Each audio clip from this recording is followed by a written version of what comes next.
IPS ಅಧಿಕಾರಿ ಆಗಬೇಕೆನ್ನುವ ಮಹದಾಸೆ ಅಂದುಕೊಂಡಂತೆ ಕಷ್ಟಪಟ್ಟು ಓದಿ ಐಪಿಎಸ್ ಅಧಿಕಾರಿ ಆಗಿದ್ರು ಹರ್ಷವರ್ಧನ್. ಆದರೆ ವಿಧಿಯಾಟವೇ ಬೇರೆಯಾಗಿತ್ತು. ಹಾಸನದಲ್ಲಿ ಡ್ಯೂಟಿಗೆ ಹೋಗುವಂತಹ ಸಂದರ್ಭದಲ್ಲಿ ಕೊನೆಯುಸಿರೆಳೆದಿದ್ದಾರೆ.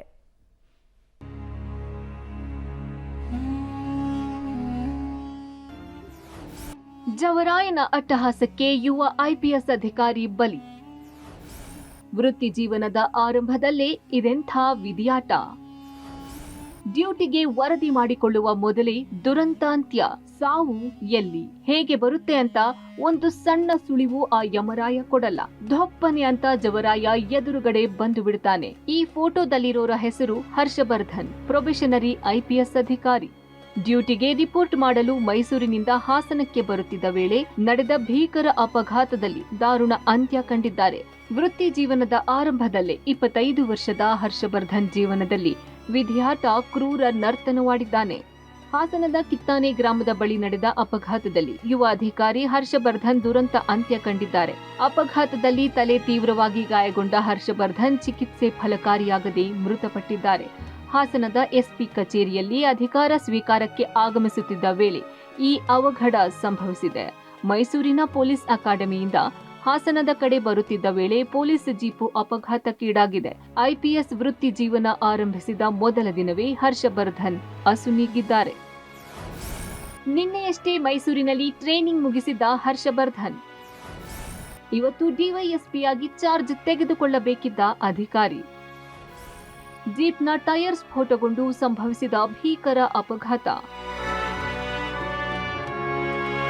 ಹರ್ಷವರ್ಧನ್ ನಿನ್ನೆಯಷ್ಟೇ ಮೈಸೂರಿನ ಪೊಲೀಸ್ ಅಕಾಡೆಮಿಯಲ್ಲಿ ಟ್ರೈನಿಂಗ್ ಮುಗಿಸಿದ್ರು. ಪ್ರೊಬೇಷನರಿ ಐಪಿಎಸ್ ಅಧಿಕಾರಿಯಾಗಿ ಇವತ್ತು ಹಾಸನದಲ್ಲಿ ಕರ್ತವ್ಯಕ್ಕೆ ಹಾಜರಾಗಬೇಕಿತ್ತು. ಡಿವೈಎಸ್ಪಿಯಾಗಿ ಚಾರ್ಜ್ ತೆಗೆದುಕೊಳ್ಳಬೇಕಿತ್ತು. ಐಜಿಪಿ ಬೋರಲಿಂಗಯ್ಯ ಅವರಿಗೆ ರಿಪೋರ್ಟ್ ಮಾಡಿಕೊಂಡು ಹಾಸನಕ್ಕೆ ಜೀಪ್ನಲ್ಲಿ ಬರುತ್ತಿದ್ದರು. ಇನ್ನೇನು ಕೆಲವೇ ನಿಮಿಷಗಳಲ್ಲಿ ಹಾಸನ ತಲುಪಬೇಕು ಅನ್ನುವಷ್ಟರಲ್ಲಿ ದುರಂತ ಸಂಭವಿಸಿದೆ. ಹಾಸನದ ಕಿತ್ತಾನೆ ಬಳಿ ಸಂಜೆ 4:30 ವೇಳೆಗೆ ಜೀಪ್ನ ಟೈರ್ ಸ್ಫೋಟಗೊಂಡಿದೆ. ಪರಿಣಾಮ ಜೀಪ್ 3 ಸುತ್ತು ಉರುಳಿದೆ. ಪಲ್ಟಿಯಾದ ರಭಸಕ್ಕೆ ಜೀಪ್ ನಜ್ಜುಗುಜ್ಜಾಗಿದೆ. ಅದರಲ್ಲಿ ಪ್ರಯಾಣಿಸುತ್ತಿದ್ದ ಹರ್ಷವರ್ಧನ್ ತಲೆಗೆ ಹಾಗೂ ದೇಹದ ಇನ್ನಿತರ ಭಾಗಕ್ಕೆ ತೀವ್ರವಾಗಿ ಪೆಟ್ಟು ಬಿದ್ದು ತೀವ್ರ ರಕ್ತಸ್ರಾವ ಆಗಿದೆ. ಚಾಲಕ ಮಂಜೇಗೌಡ ಎಂಬುವವರಿಗೂ ಗಾಯಗಳಾಗಿವೆ. ಸ್ಥಳೀಯರು ಕೂಡಲೇ ರಕ್ತಸ್ರಾವವಾಗಿ ಬಿದ್ದಿದ್ದ ಅಧಿಕಾರಿ ಮತ್ತು ಚಾಲಕನನ್ನ 108 ಆಂಬ್ಯುಲೆನ್ಸ್ ಮೂಲಕ ಆಸ್ಪತ್ರೆಗೆ ರವಾನಿಸಿದ್ದಾರೆ. ವೈದ್ಯರು ನಿರಂತರ ಚಿಕಿತ್ಸೆ ನೀಡಿದರೂ ಹರ್ಷವರ್ಧನ್ ಆರೋಗ್ಯದಲ್ಲಿ ಯಾವುದೇ ಚೇತರಿಕೆ ಕಾಣಲಿಲ್ಲ. ಬದಲಾಗಿ ಕ್ಷಣ ಕ್ಷಣಕ್ಕೂ ಆರೋಗ್ಯ ಹದಗೆಡುತ್ತಿತ್ತು. ಪರಿಸ್ಥಿತಿ ಗಂಭೀರವಾದ ಹಿನ್ನೆಲೆ ಒಂದು ಹಂತದಲ್ಲಿ ಹೆಚ್ಚಿನ ಚಿಕಿತ್ಸೆಗಾಗಿ ಝೀರೋ ಟ್ರಾಫಿಕ್ನಲ್ಲಿ ಬೆಂಗಳೂರಿಗೆ ಕರೆದೊಯ್ಯುವ ಚಿಂತನೆ ಮಾಡಿ ಆಂಬ್ಯುಲೆನ್ಸ್ ಸಹ ಕರೆಸಲಾಗಿತ್ತು. ಏನೆಲ್ಲಾ ಪ್ರಯತ್ನ ಮಾಡಿದರೂ ವಿಧಿಯಾಟದ ಮುಂದೆ ಏನೂ ನಡೆಯಲಿಲ್ಲ. ಚಿಕಿತ್ಸೆ ಫಲಕಾರಿಯಾಗದೆ ಹರ್ಷವರ್ಧನ್ ಪ್ರಾಣ ಪಕ್ಷಿ ಹಾರಿ ಹೋಗಿದೆ.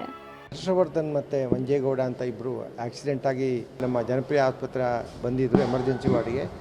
ಅದು ಇಬ್ಬರಿಗೂ ತೀವ್ರವಾಗಿ ಏಟಾಗಿತ್ತು, ತಲೆ, ಎದೆ ಮತ್ತು ಹೊಟ್ಟೆಗೆ. ಅದರಲ್ಲೂ ಕೂಡ ಹರ್ಷವರ್ಧನ್ ಏನು ರೋಗಿ ಇದ್ದಾರೆ, ಅವರಿಗೆ ತೀವ್ರವಾಗಿ ತಲೆಗೆ, ಎದೆಗೆ, ಹೊಟ್ಟೆಗೆ ಏಟಾಗಿತ್ತು. ಸಿಟಿ ಸ್ಕ್ಯಾನ್ ಪ್ರಕಾರನೂ ಕೂಡ ಅವರಿಗೆ ತೀವ್ರವಾಗಿ ಏಟಾಗಿದ್ದು ಕಂಡು ಬಂತು. ಅವರ ಹಾರ್ಟು ಕೂಡ ನಿಂತು ಅವರನ್ನು ನಾವು ಇವಾಗ ಅವರ ಡೆತ್ತನ್ನು ಕೂಡ ನಾವು ಈ ಟೈಮಲ್ಲಿ ಡಿಕ್ಲೇರ್ ಮಾಡಿದ್ದೀವಿ. ಮೊದಲ ಪ್ರಯತ್ನದಲ್ಲೇ ಯುಪಿಎಸ್ಸಿ ಪಾಸ್. ಅಂದಹಾಗೆ ಐಎಎಸ್ ಐಪಿಎಸ್ ಆಗಬೇಕೆನ್ನುವುದು ಪ್ರತಿಯೊಬ್ಬ ವಿದ್ಯಾರ್ಥಿಯ ಕನಸು. ಯುಪಿಎಸ್ಸಿ ಪಾಸ್ ಆಗೋದು ಅಷ್ಟೊಂದು ಸುಲಭವಲ್ಲ. ಅದಕ್ಕೆ ತಕ್ಕಂತೆ ಗುರಿ ಇರಬೇಕು, ಛಲ ಬೇಕು. ಹರ್ಷವರ್ಧನ್ ಪ್ರತಿಭಾವಂತ ವಿದ್ಯಾರ್ಥಿಯಾಗಿದ್ದರು. ಹಗಲು ರಾತ್ರಿ ಎನ್ನದೇ ಓದಿ ಮೊದಲ ಪ್ರಯತ್ನದಲ್ಲೇ ಯುಪಿಎಸ್ಸಿ ಪಾಸ್ ಮಾಡಿದ್ದರು. ಮೂಲತಃ ಬಿಹಾರದ ಹರ್ಷವರ್ಧನ್ ಮಧ್ಯಪ್ರದೇಶದ ರೇವಾ ಜಿಲ್ಲೆಯಲ್ಲಿ ವಾಸವಾಗಿದ್ದರು.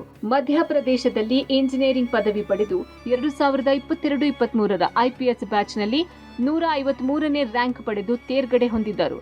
ಕರ್ನಾಟಕ ಕೆಡೇರ್ನಲ್ಲಿ ರಾಜ್ಯಕ್ಕೆ ಆಯ್ಕೆಯಾಗಿದ್ದರು. ಮೃತರ ತಂದೆ ಕೂಡ ಐಎಎಸ್ ಅಧಿಕಾರಿಯಾಗಿ ಕರ್ತವ್ಯ ನಿರ್ವಹಿಸುತ್ತಿದ್ದಾರೆ. ನವೆಂಬರ್ 4ರಿಂದ ಪೊಲೀಸ್ ತರಬೇತಿ ಶುರುವಾಗಿ ಟ್ರೈನಿಂಗ್ ಮುಗಿಸಿ ಇವತ್ತು ಡಿವೈಎಸ್ಪಿಯಾಗಿ ಅಧಿಕಾರ ವಹಿಸಿಕೊಳ್ಳಬೇಕಿತ್ತು. ಆದರೆ ಅಧಿಕಾರ ವಹಿಸಿಕೊಳ್ಳುವ ಮುನ್ನವೇ ಕಾಲದ ಯಮನ ಅಟ್ಟಹಾಸಕ್ಕೆ ಬಲಿಯಾಗಿದ್ದಾರೆ. ಇತ್ತ ಮಗನ ಸಾವಿನಿಂದ ಪೋಷಕರಿಗೆ ಬರಸಿಡಿಲು ಬಡಿದಂತಾಗಿದೆ.